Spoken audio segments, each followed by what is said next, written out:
Cerita kali ini adalah tentang asal-usul sebuah kota besar yang sekarang jadi ibu kota Kalimantan Barat. Namanya Kota Pontianak. Nah, teman-teman pernah mikir nggak kenapa ada kota dikasih nama Pontianak?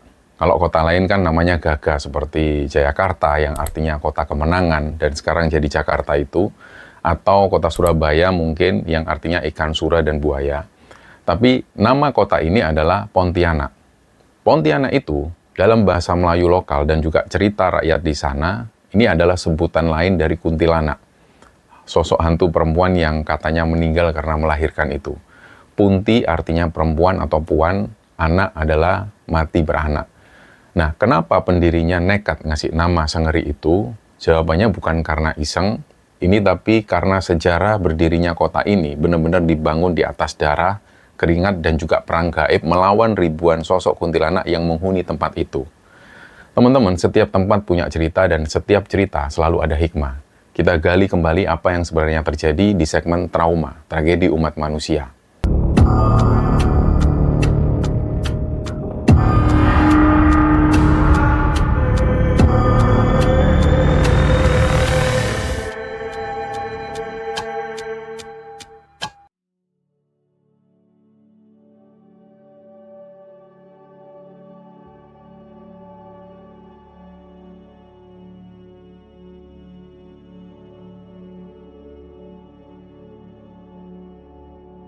Kita mundur ke tahun 1771 Masehi, kita bisa membayangkan suasana Kalimantan tahun-tahun segitu, belum ada jalan aspal, belum ada gedung, semuanya hutan rimba.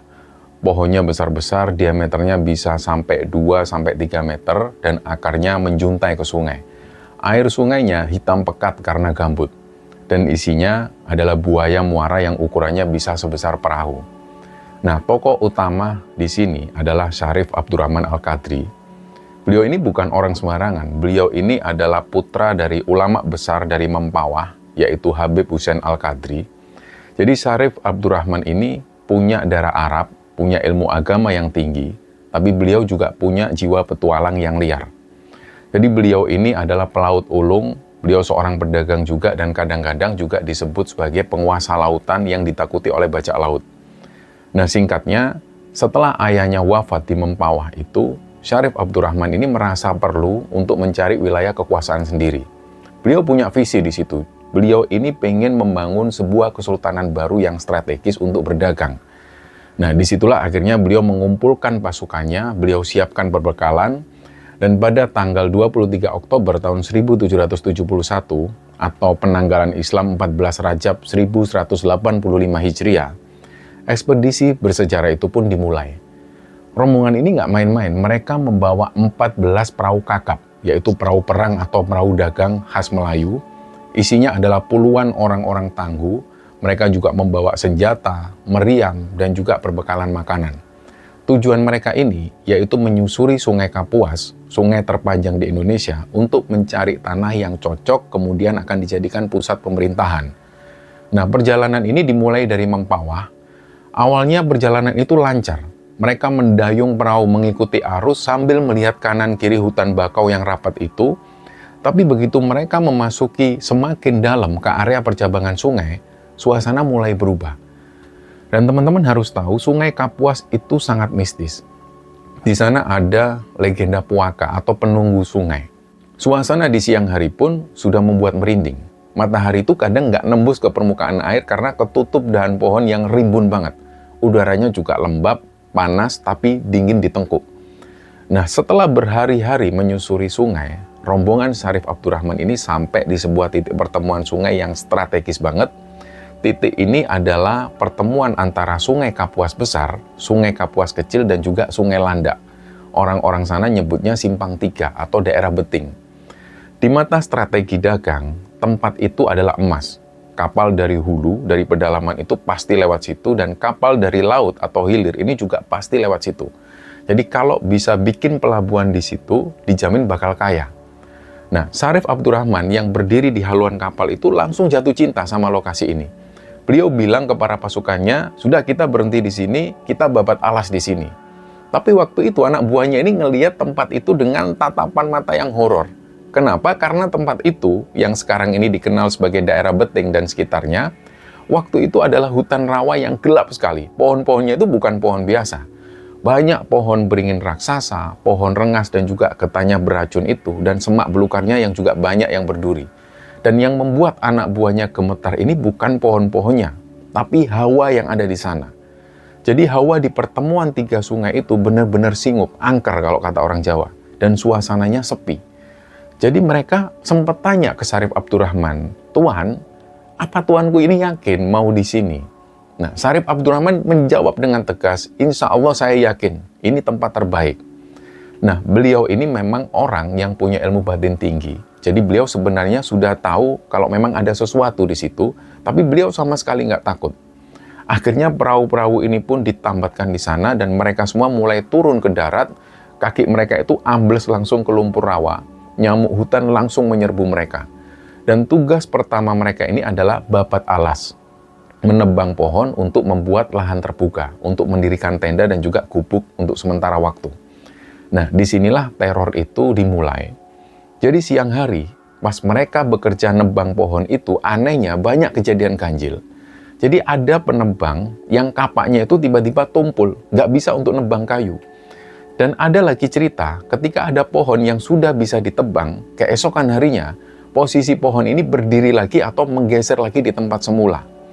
Ada juga kejadian di mana pekerja yang tiba-tiba sakit dan mengalami demam tinggi, kemudian malamnya mereka ini mengikau tidak jelas dan matanya melotot seperti orang yang kesurupan. Tapi ternyata ini belum seberapa. Puncak terornya ini terjadi ketika malam hari. Jadi begitu matahari terbenam, hutan rawa itu berubah jadi kerajaan hantu. Malam pertama ketika mereka nginep di sana, rombongan Syarif Abdurrahman ini nggak bisa tidur sama sekali. Awalnya mereka ini cuma mendengar suara angin, tapi lama-lama di sela-sela suara angin itu mulailah terdengar suara aneh.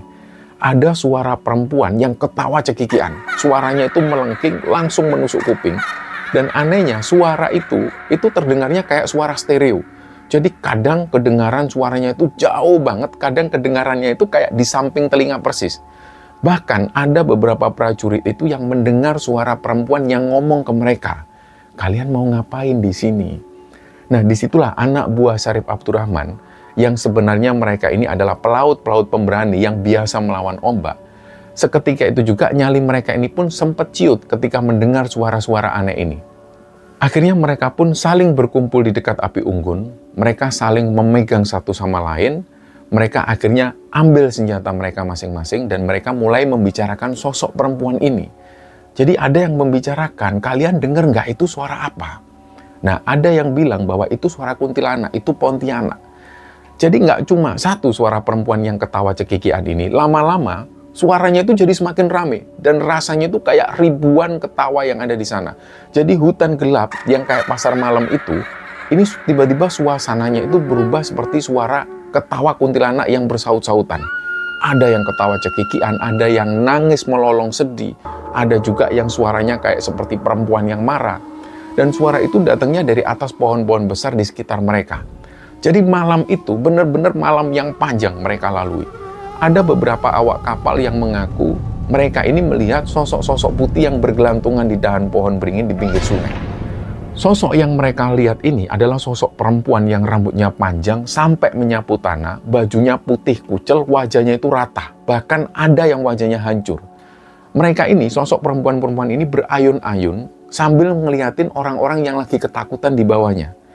Nah, gangguan ini bukan cuma semalam 2 malam, tapi terjadi berhari-hari. Seminggu full mereka diteror. Setiap kali mereka pas mau sholat maghrib atau mau sholat isya, gangguan ini semakin menjadi-jadi. Tenda mereka itu selalu digoyang-goyang. Ada peralatan dapur seperti panci itu yang dilempar-lempar. Dan mereka selalu mendengar suara tangisan bayi. Padahal gak ada bayi di area hutan rawa itu. Dan mitosnya adalah kuntilanak ini suka sama bayi atau suka menculik janin. Jadi mereka yakin suara tangisan bayi itu adalah sebuah pancingan. Nah, disinilah kondisi psikologis anak buah Syarif Abdurrahman itu mulai down. Banyak yang minta pulang dan banyak dari mereka yang langsung komplain ke Syarif Abdurrahman. Mereka bilang, "Tuanku, kita pindah saja. Tempat ini sudah ada pemiliknya, kita nggak diterima di sini." Sedangkan prajurit yang lain mengiyakan hal itu. Iya Tuhan, betul Tuhan, ini kerajaan jin. Kalau kita memaksa masuk, kita bakal jadi tumbal.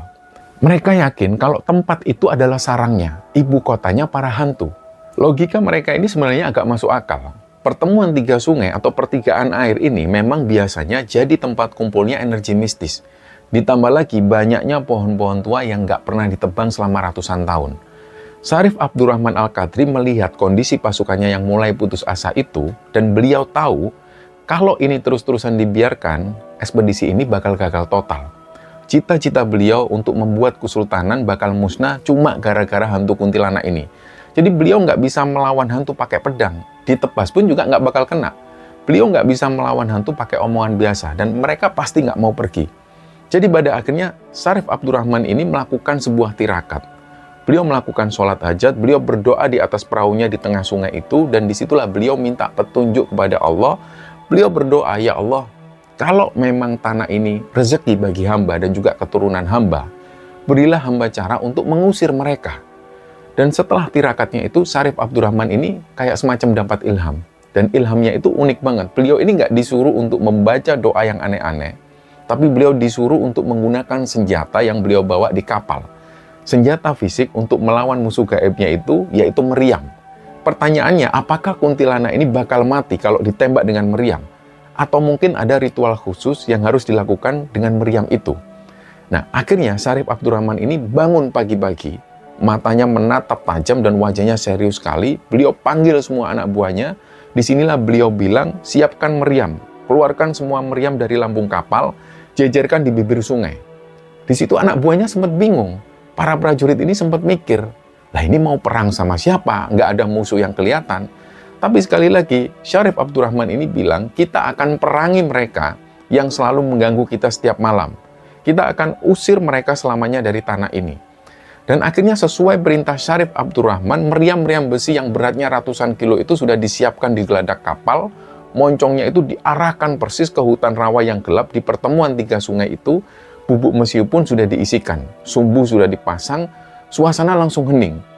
Hutan yang biasanya berisik dengan suara monyet atau suara binatang-binatang, pagi itu seperti kayak menahan nafas. Jadi seolah alam pun juga bakal tahu, bakal ada ledakan besar di situ.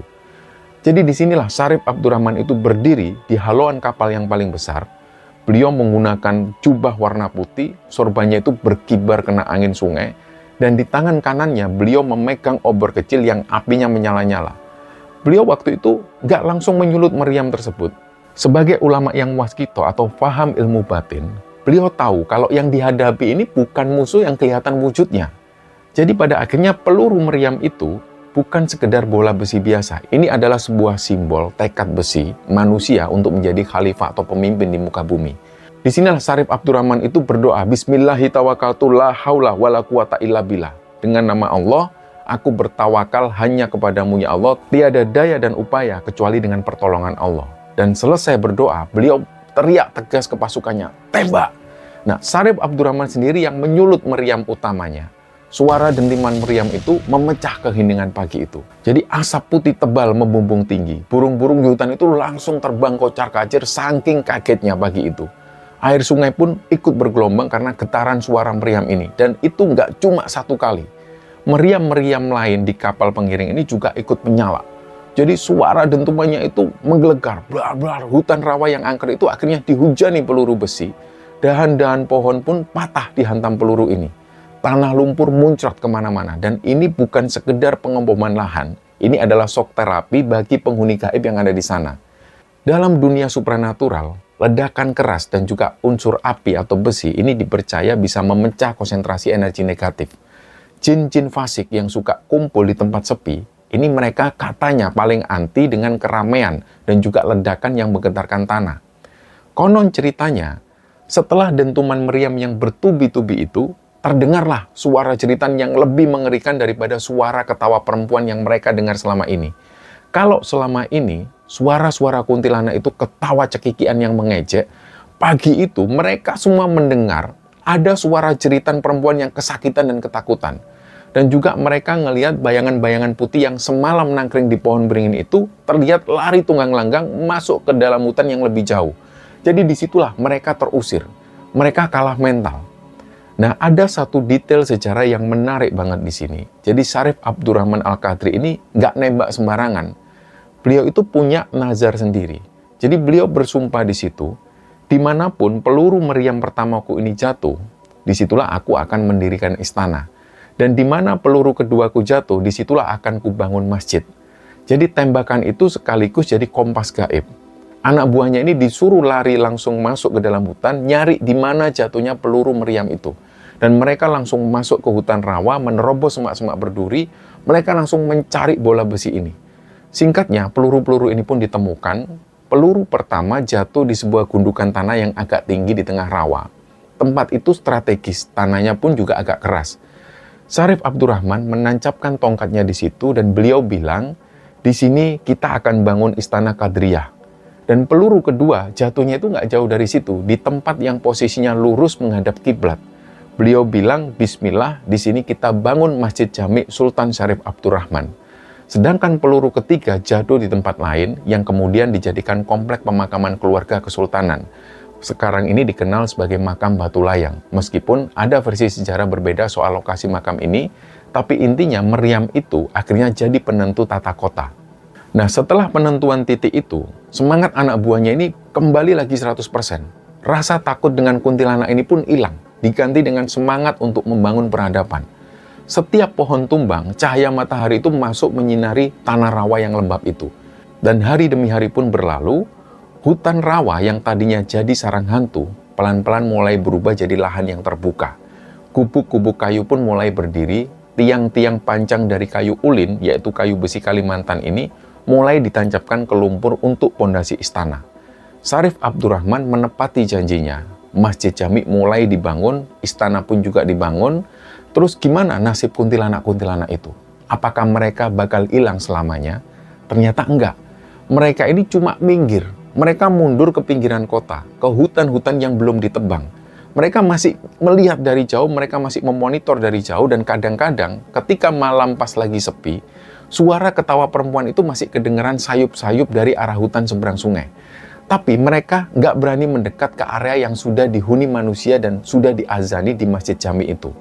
Nah, untuk mengenang peristiwa epik pengusiran hantu itu, Syarif Abdurrahman Al-Qadri membuat keputusan yang mungkin keputusan ini terdengar gila bagi orang luar. Tapi ini sangat masuk akal bagi beliau. Beliau pada akhirnya menamai kota baru yang beliau bangun ini dengan nama hantu yang berhasil beliau kalahkan, yaitu Pontianak. Kenapa? Supaya anak cucunya semua ingat, supaya sejarah ini mencatat bahwa kota ini direbut dari tangan makhluk halus, bahwa manusia adalah makhluk yang paling mulia yang bisa mengalahkan jin kalau mereka punya iman dan keberanian. Jadi nama Pontianak ini bukan untuk memuja hantu kuntilanak, tapi sebagai trofi kemenangan, seperti orang yang memajang kepala rusa di dinding rumahnya. Syarif Abdurrahman memajang nama Pontianak ini sebagai tanda bahwa ini loh dulunya sarang kuntilanak. Sekarang ini jadi kota kita. Tanggal 23 Oktober tahun 1771 itu akhirnya ditetapkan sebagai hari jadi kota Pontianak. Dan sejak saat itu, pembangunannya pun dikebut. Pedagang-pedagang dari Arab, Tiongkok, Bugis, Melayu, mereka semua mulai berdatangan, mereka mendengar kabar bahwa ada pelabuhan baru yang aman dan juga strategis di Muara Kapuas. Kota ini pun akhirnya tumbuh pesat. Tapi teman-teman, membangun kota di atas tanah bekas kerajaan jin itu memang ada konsekuensinya sendiri. Energi residu atau sisa-sisa mistisnya itu nggak bisa hilang 100%. Selama proses pembangunan Istana Qadriyah dan juga Masjid Jami, banyak kejadian aneh yang terjadi. Para tukang-tukang bangunan ini mengaku mereka sering diganggu. Ada sebuah tiang masjid yang sudah dipasang tegak, keesokan paginya itu miring sendiri. Dan ada juga suara orang yang lagi mengaji di tengah malam di masjid yang bahkan masjidnya ini belum jadi. Dan juga ada pengakuan dari orang-orang di sekitar sana yang melihat bahwa ada bayangan perempuan yang pakai baju putih yang sering kali terlihat duduk di bubungan atap istana. Dan konon katanya ada perjanjian tidak tertulis antara Syarif Abdurrahman dengan sisa-sisa penunggu gaib yang ada di sana. Mereka, para jin dan juga para makhluk halus ini boleh tinggal di sana asal tidak mengganggu manusia secara fisik. Mereka ini bisa dibilang dapat jatah tempat di sudut-sudut gelap, di kolong-kolong rumah panggung, atau di pohon-pohon besar yang disisakan. Syarif Abdurrahman Al-Qadri, sang pendiri kota, tahu betul kalau dia ini nggak boleh lengah. Tanah itu harus segera dipaku supaya makhluk halus ini nggak balik lagi.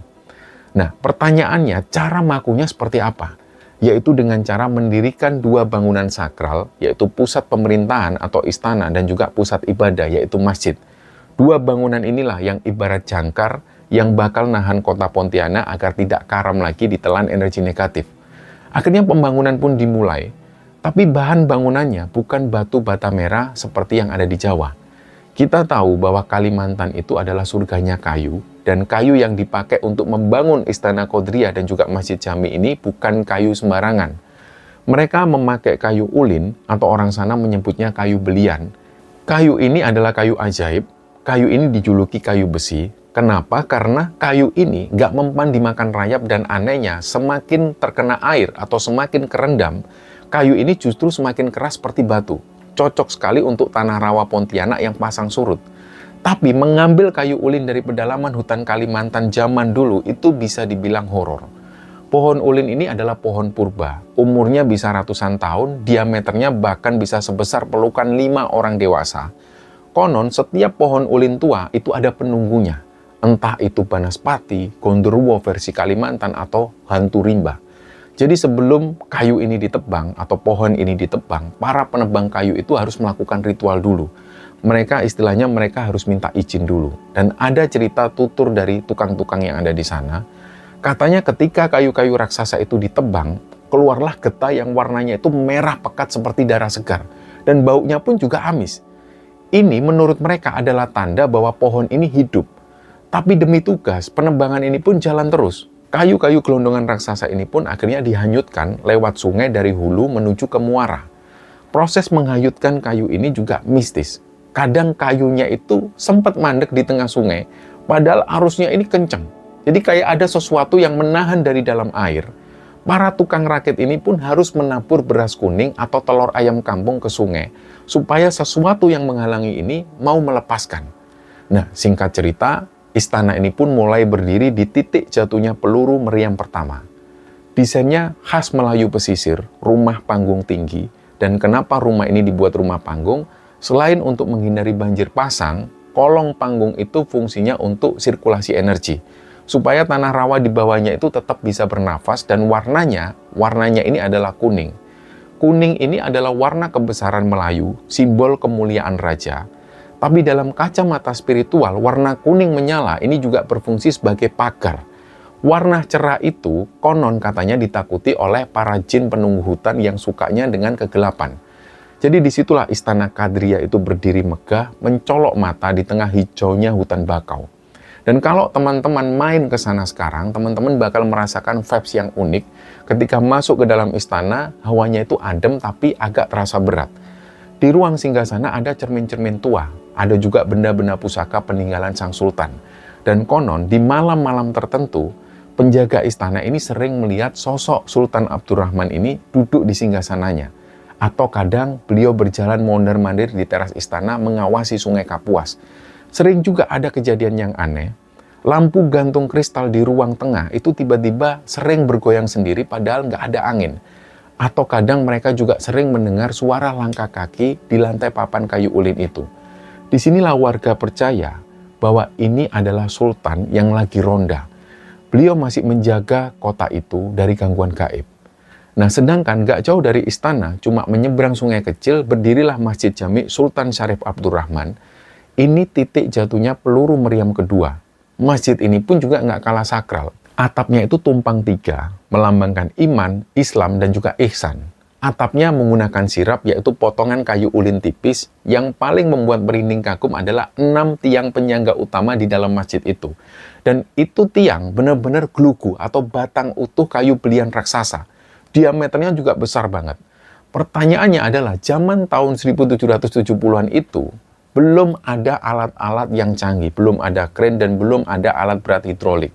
Gimana caranya untuk menaikkan batang kayu seberat puluhan ton itu untuk dijadikan tiang tegak? Nah, disinilah mitos yang beredar di masyarakat Pontianak itu berkata bahwa tiang-tiang itu didirikan dengan bantuan pasukan gaib. Ada yang bilang bahwa Sultan Syarif Abdurrahman itu menggunakan karomahnya atau kesaktian beliau Waktu itu tiang ini cuma diusap dan tiang itu berasa enteng seperti kapuk. Ada juga yang bilang bahwa beliau itu dibantu dengan para jin muslim yang tunduk sama sultan.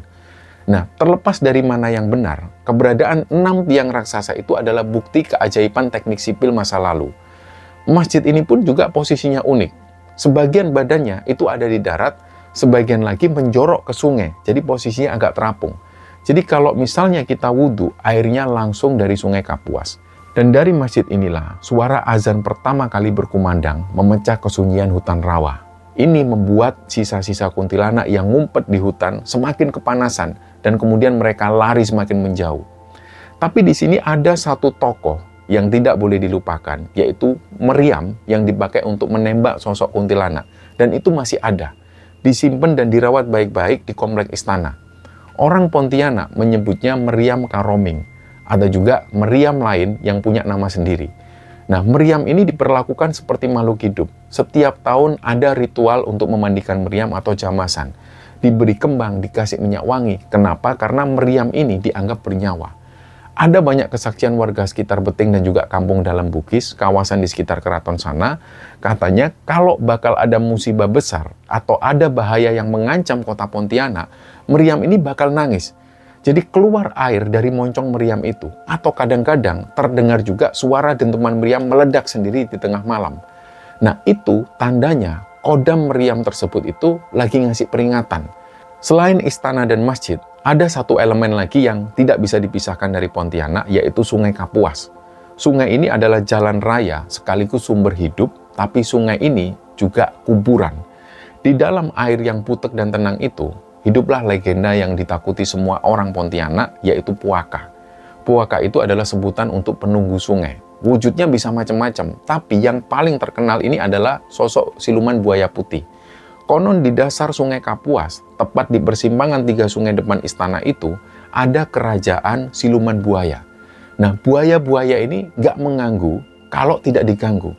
Tapi setiap tahun selalu ada korban tenggelam. Dan anehnya, korban tenggelam di Kapuas itu seringkali jasadnya ini ditemukan dalam kondisi yang utuh, tidak dimakan hewan.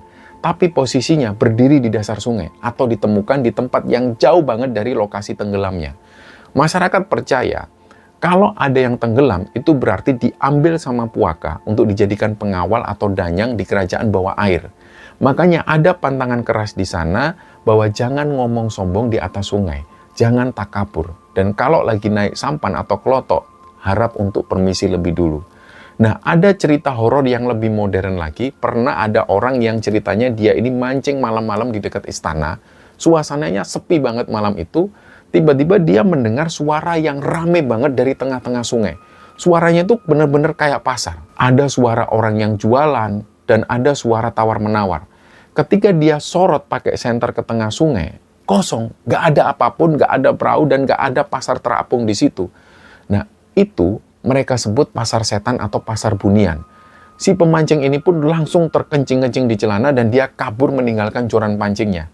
Jadi meskipun Pontianak ini sudah jadi kota kesultanan yang megah waktu itu, sisi dunia yang lainnya ini tetap hidup berdampingan. Sultan Syarif Abdurrahman berhasil membangun peradaban manusia di atasnya, tapi di bawah dan juga di pinggir, makhluk-makhluk lama itu masih ada, mengawasi semua dengan diam. Dan kejadian paling geger yang membuktikan kalau warga Pontianak itu masih sensitif dengan hantu kuntilanak ini itu terjadi sekitar tahun 2017. Jadi ceritanya waktu itu, pemerintah provinsi lewat Dinas Pemuda, Olahraga, dan juga Pariwisata ini punya ide yang menurut mereka brilian. Tapi menurut warga itu kegilaan. Idenya adalah membangun patung kuntilanak raksasa setinggi 100 meter. Alasannya menurut mereka dari sisi marketing ini bagus sekali. Kata pejabat waktu itu, Singapura itu punya merlion atau singa. Kucing itu punya patung kucing. Masa Pontianak nggak punya ikon? Kita bangunlah tugu kuntilanak di pinggir sungai Kapuas, biar orang seluruh dunia datang ke sini karena penasaran. Nah, di atas kertas ini adalah ide bisnis yang mungkin terdengar bagus. Kita bisa membayangkan ada tugu setinggi Monas, bentuknya kuntilanak dengan rambut panjang, matanya mungkin bisa menyala menggunakan lampu-lampu LED, dan posisinya itu di pinggir sungai.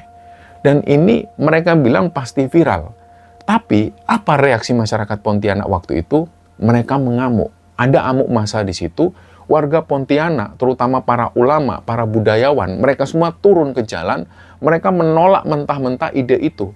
Alasannya tentu dalam banget, teman-teman. Pertama, ini alasan akidah. Pontianak ini adalah kota beriman. Sultan Syarif Abdurrahman dulu dengan susah payah mengusir setan kuntilanak itu menggunakan doa dan juga meriam. Kok sekarang malah mau dibikin patung berhala itu? Ini tentu musyrik dan ini pasti mengundang laknat. Kedua, alasannya adalah alasan sejarah dan juga trauma. Sosok hantu kuntilanak ini adalah musuh pendiri kota ini. Masa iya musuh dibikinkan patung? Ini sama saja menghina perjuangan sultan.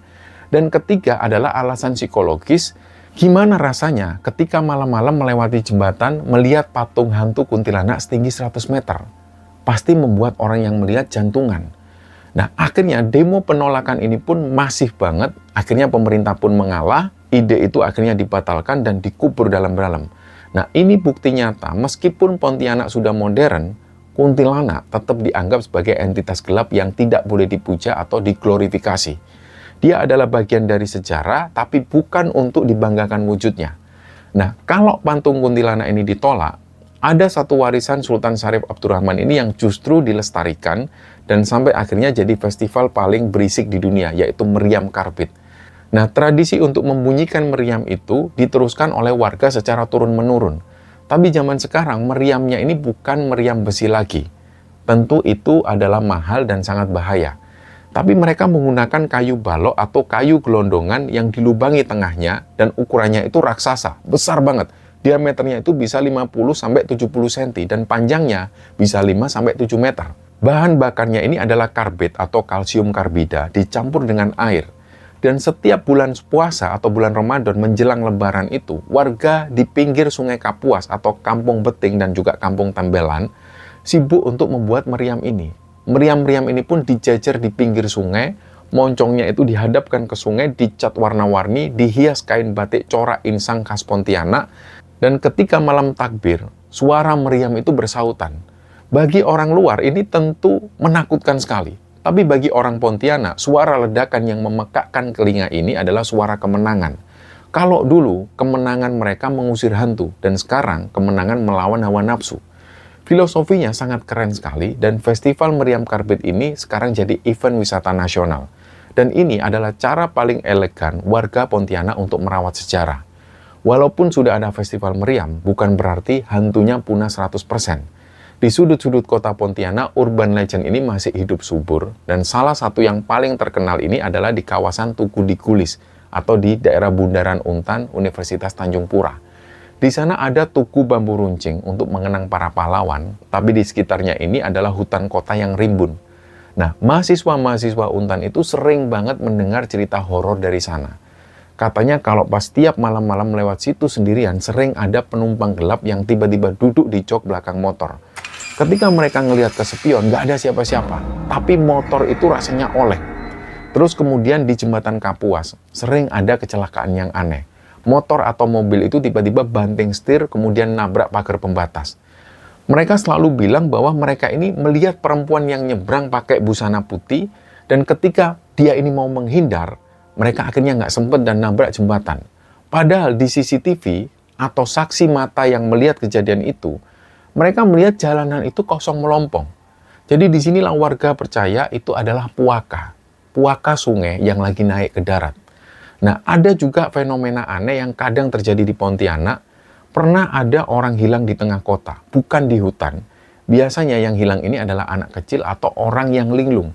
Mereka main di dekat parit atau sungai, terus kemudian hilang. Nah, setelah dicari tim SAR berhari-hari dan masih belum ditemukan, tiba-tiba mereka ini ditemukan di kolong rumah panggung atau di atas pohon yang mustahil ini bisa dipanjat oleh anak kecil. Nah, ketika ditanya mereka bilang bahwa tadi dia ini diajak main sama tante-tante cantik ke rumahnya yang megah. Mereka dikasih makan enak yang ternyata makanannya ini adalah cacing atau daun. Nah, ini yang disebut disembunyikan bunian atau kuntilanak. Jadi meskipun kota ini sudah rame, dimensi lain itu masih tumpang tindih dengan dimensi manusia. Pada akhirnya, apa hikmah dari sejarah panjang kota Pontianak ini? Bahwa Sultan Syarif Abdurrahman Al-Qadri mengajarkan kita satu hal penting, yaitu tentang keberanian. Beliau datang ke tanah yang paling ditakuti, tanah yang dikuasai dengan kegelapan, dan kemudian beliau mengubahnya menjadi cahaya peradaban. Beliau tidak melarikan diri dari makhluk halus, beliau menghadapi itu semua, dan beliau namai kotanya dengan nama musuhnya, sebagai pengingat abadi bahwa manusia adalah khalifah yang lebih mulia. Hari ini Pontianak berdiri gagah, Istana Qaudriyah yang warna kuning itu masih berdiri kokoh, menyimpan ribuan cerita, dan Masjid Jami masih mengumandangkan azan 5 kali sehari. Sekian kisah sejarah Pontianak dan Kuntilanak di segmen trauma ini. Semoga bisa menambah wawasan sejarah dan juga keimanan kita bahwa di dunia ini kita tidak sendirian. Tapi selama kita punya Tuhan, tidak ada yang perlu ditakuti. Mohon maaf jika ada salah-salah kata. Wassalamualaikum warahmatullahi wabarakatuh.